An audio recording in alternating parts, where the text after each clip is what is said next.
So because this cake is supposed to be eaten with a spoon, I'm using a glass dish.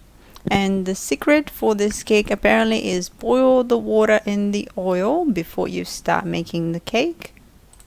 You add the eggs and the sugar together. Then also you can add the cocoa powder and mix that. Sieve the dry ingredients. She didn't do it in her recipe, but I thought everything mixes well after you sieve it, especially the cocoa powder.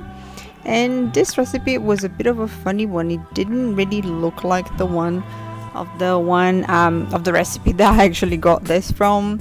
I think the flour here in New Zealand that we use for cakes is stronger, so it just didn't bind like the one that it does in her video. Like the batter looks more liquid, so I actually had to adapt the recipe by adding 2 more eggs, and I added half a cup more water, and it was still not the same consistency. So it was a bit of shame. I did wish that it would have worked, but I do think that it has to do with the flour. I'm still pleased that I tried this recipe. I've been wanting to try this recipe for a long time because I thought it was really interesting about adding the boiled water, but I guess sometimes it doesn't turn out the way that we think it will. I read a lot of the comments in her video and everyone seemed to get it right, and it seemed that they are in Brazil. I wondered how if someone from another country tried and if it worked, but I'm so glad that I shared this with you. I don't think that this recipe would be one that you could get it wrong. It will always be a really nice chocolate cake. So if you try this recipe, you let me know.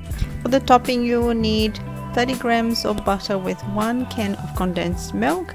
I added 3 tablespoons of cocoa powder, and you mix this until you can see that the bottom of the pan, you can see that the mixture comes off from the pan, like that consistency that you can see here.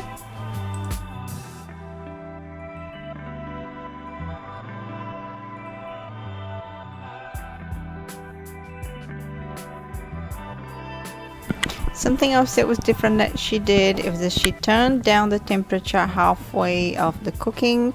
I guess it's to make sure that the middle will be cooked. So I turned down the temperature to about 110 degrees Celsius just to finish cooking the middle part of the cake.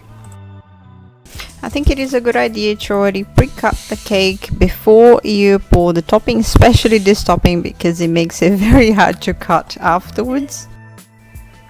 Thank you for watching. Let me know if you had tried this recipe where you are, maybe in a country where you live.